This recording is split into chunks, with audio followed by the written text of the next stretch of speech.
Hi guys, good morning. I am Renu Yadav. Today our topic the revolutionaries. History का 10th class का ये chapter है, first chapter है। आज का जो हमारा टॉपिक है उसमें हम करेंगे कि what was the demand of revolutionaries, कि रिवोल्यूशनरीज जो थी उनकी क्या डिमांड थी, या इसको हम ये भी कह सकते हैं कि what was the aim of the revolutionaries, कि रिवोल्यूशनरीज की क्या एम था।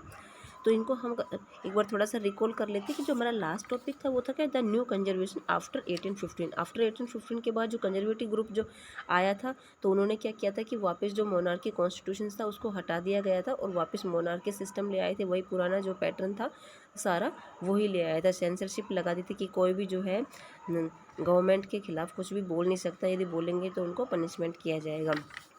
लेकिन ये रिवोल्यूशनरीज थे, ये तो लिबरलिज्म लेकर आना चाहते थे, ये तो रुकना नहीं चाहते थे अपने आप को। तो इस तरीके का यदि क्वेश्चन आता है कि what was the aim of revolutionaries या what was the demand of revolutionaries, तो आज हम 5 पॉइंट्स करेंगे। वो 5 पॉइंट्स जो आप एज इट इज़ लिख सकते हैं, तो आपका जो है 5 मार्क्स मिल जाएंगे। क्या था, ड्यूरिंग द ईयर फॉलोइंग 1815 के बाद जो कंजर्वेटिव ग्रुप जो है वापस आ गया था। तो अब जो नेशनल रिवोल्यूशन थे उन्होंने क्या किया, अपने एक सीक्रेट सोसाइटी की, क्योंकि इनका जो एम था वो क्या था कि वापस हमें नेशनलिज्म लेकर आना है, लोगों के अंदर जो है ये फीलिंग वापस लेकर आनी है। तो इन्होंने अब सेंसरशिप लगा दी थी कि कोई भी जो है खुले में बात नहीं कर सकता था, ग्रुप इकट्ठे होकर डिस्कस नहीं कर सकते थे किसी भी। तो इन्होंने क्या किया, अपनी सीक्रेट सोसाइटी बनाई। वो फर्स्ट पॉइंट क्या है इसका, secret society spread in many European state. अलग अलग स्टेट में उन्होंने अलग अलग तरीके से अपने मतलब कुछ मेंबर्स जो है किसी कंट्री में जाकर बात कर रहे हैं, किसी मेंबर जो है दूसरी कंट्री में अपने मैसेज दे रहे हैं। तो इस तरीके से अपनी सीक्रेट रूप से इन्होंने अंडरग्राउंड अपना ये काम स्टार्ट कर दिया था और जो रिवोल्यूशनरीज के जो आइडियाज़ था उसको स्प्रेड करना स्टार्ट कर दिया था। सेकेंड था the commitment of the oppose the monarchial, कि मोनार्कियल जो था उसका विरोध करना था। तो इन्होंने लोगों के अंदर मैसेज दिया कि अब जो वापस मोनार्की आई तो इसका हमें विरोध करना है। From that had been the established of the Vienna Congress, Vienna Congress established हो गई है और इसको वापस हमें विरोध करके क्या लेकर आना है, मोनार्की कॉन्स्टिट्यूशनल लेकर आना है या नेशनल स्टेट बनाना है।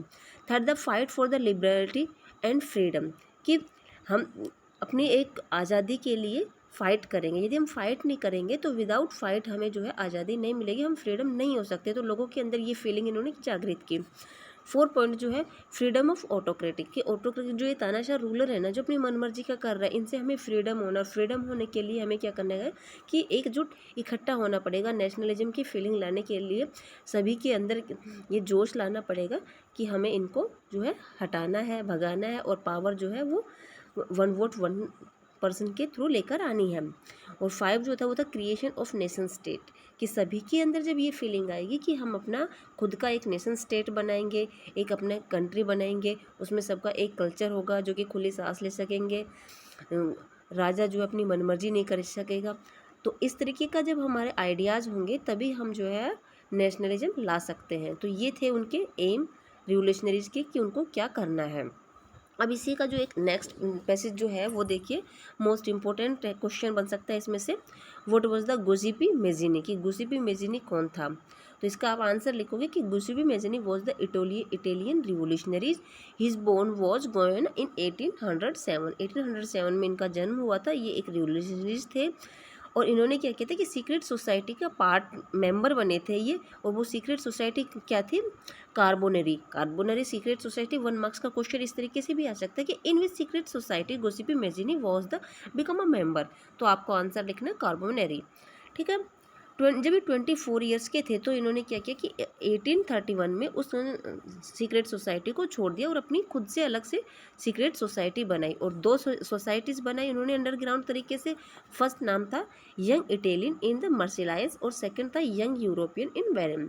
इन्होंने 2 सीक्रेट सोसाइटी बनाई और इनमें धीरे धीरे क्या हुआ कि सभी लोग जो है पोलैंड से, फ्रांस के से, इटली के, जर्मनी के सभी इसमें आकर मिक्स होने लगे, मतलब सभी इसमें पार्टिसिपेट करने लगे कि हाँ ये सोसाइटी जो है सही तरीके से काम करेगी और हम जो अपना जो हमारा एम है नेशनलिज्म का उसको हम सही तरीके से सही डायरेक्शन दे सकते हैं। तो मेजिनिक जो था वो क्या बिलीव करता था, वो करता था God had intention nation to the natural unit of the mankind. Mazzini believe करता था कि लोगों के अंदर नेचुरल ये फीलिंग आनी चाहिए, कि भगवान भी ये चाहता है कि लोगों के अंदर नेचुरल ये फीलिंग हो कि मानवता की भावना हो और उनका अपना खुद का कंट्री हो, देश के प्रति प्यार हो।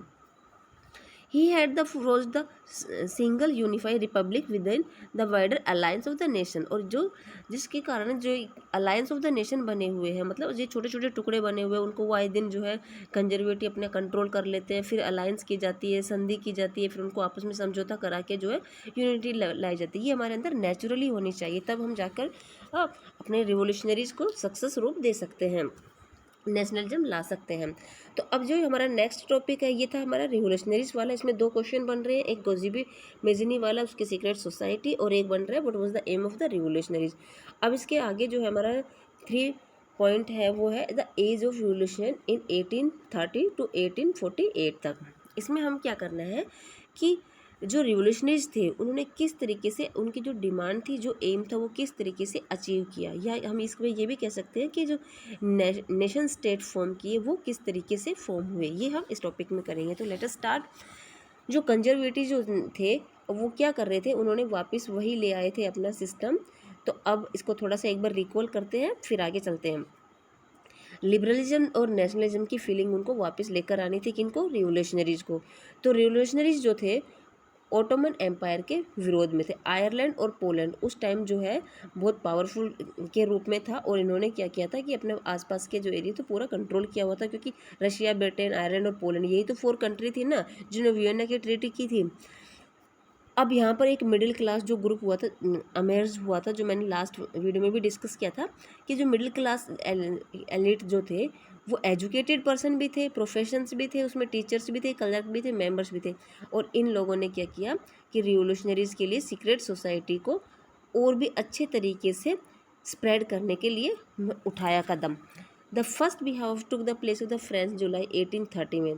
1830 में जो फ्रांस जो है वो क्या हो गया था, नेशन स्टेट बन गया था। उस टाइम जो वहाँ पर जो रूलर थे वो कौन था, 1815 तक जो रूलर थे वहाँ पर कौन था, बुरबोन था। लेकिन अब जो रिवोल्यूशनरीज आना था, जो मोनार्की कॉन्स्टिट्यूशन आ रहा था, तो अब इन्होंने क्या कर दिया, लुइस फिलिप्स को वहाँ का हेड बना दिया गया। अब फ्रांस जो है वो पावरफुल स्टेट था, तो ऐसा माना गया है, ऐसा कहा गया है, जो मैटरनिक जो था उन्होंने ऐसा कहा है कि व्हेन द फ्रेंच स्नीज, जब फ्रांस को स्नीज होता है, मतलब जुकाम होता है, कोल्ड होता है, छींक आती है उसको, तो भी यूरोप जो है पूरा क्या कर जाता है, काँप जाता है। तो ये पूरी 1 मार्क्स की स्टेटमेंट है, इसको आप अंडरलाइन कर लीजिए। When the French sneeze Metternich once remark the rest of Europe catch cold, कि उस टाइम फ्रांस जो पावरफुल था, क्योंकि नेपोलियन ने फ्रांस को पावरफुल बना दिया था। The July revolution spark the uprising the Brussels which the Belgium. अब बेल्जियम को यूनाइटेड स्टेट बनाना था, नीदरलैंड को स्टेट बनाना था। इसमें हम जो टॉपिक करेंगे वो क्या करेंगे कि किस तरीके से कि ग्रीक जो है इंडिपेंडेंट हुआ और उसने किस तरीके से अपने आप को जो है डेवलप किया और इसमें लोगों को अंदर फीलिंग जगाई। तो the Europe was the Greek, इसमें 5 पॉइंट्स बन सकते हैं। क्वेश्चन इस तरीके से आ सकता है कि ग्रीक रिवोल्यूशन पर नोट लिखिए, तो आपको इसमें कौन कौन से पॉइंट्स लिखने हैं। फर्स्ट है the Europe was the Greek war in independent, कि यूरोप जो ग्रीक जो है वो क्या चाहता था, इंडिपेंडेंट चाहता था। सेकेंड है Greece had been the part of the Ottoman empire, कि ग्रीस जो है, इसमें हमें नोट लिखना है तो नोट में हम सारे पॉइंट्स डाल सकते हैं। ग्रीस किसका पार्ट था, ओटोमन एम्पायर का पार्ट था 15वीं सेंचुरी तक। लेकिन अब वो क्या कर रहा था, वो रिवोल्यूशनरी नेशनलिज्म की डिमांड कर रहे थे, तो इसलिए उन्होंने स्ट्रगल किया था इंडिपेंडेंट के लिए। ग्रीक ने अब क्या किया, 1820 तक स्ट्रगल किया नेशनलिज्म लाने के लिए। अब इसको सपोर्ट कौन कर रहा था, Greek got support from the Greeks living the exile also the many waste European. अब इन्होंने ग्रीस जो था उन्होंने कहा कि हम तो वेस्ट यूरोपियन जो कल्चर है उसको फॉलो करेंगे, उसको हम नहीं छोड़ेंगे, और इसको सिंपैथी भी दी गई ग्रीस कल्चर को। जो वहाँ के जो पोइट्स थे, आर्टिस्ट जो थे, उन्होंने क्या किया कि ग्रीस जो थे उनके सिविलाइजेशन और मोबिलाइजेशन बनाने रखने के लिए अपनी ओपिनियन जो है स्प्रेड करने स्टार्ट कर दिए। इसमें इंग्लिश पोइट जो है उन्होंने भी इसे ग्रीस को सपोर्ट किया है। कौन सा है वो, लॉर्ड बोरन। 1824 में इसकी डेथ हो गई थी, और 1832 में फाइनली जो है ग्रीस इंडिपेंडेंट हो गया था। तो ये था हमारा आज का टॉपिक। नेक्स्ट वीडियो में हम क्या करेंगे, the romantic imagination and the nation feeling. Have a nice day.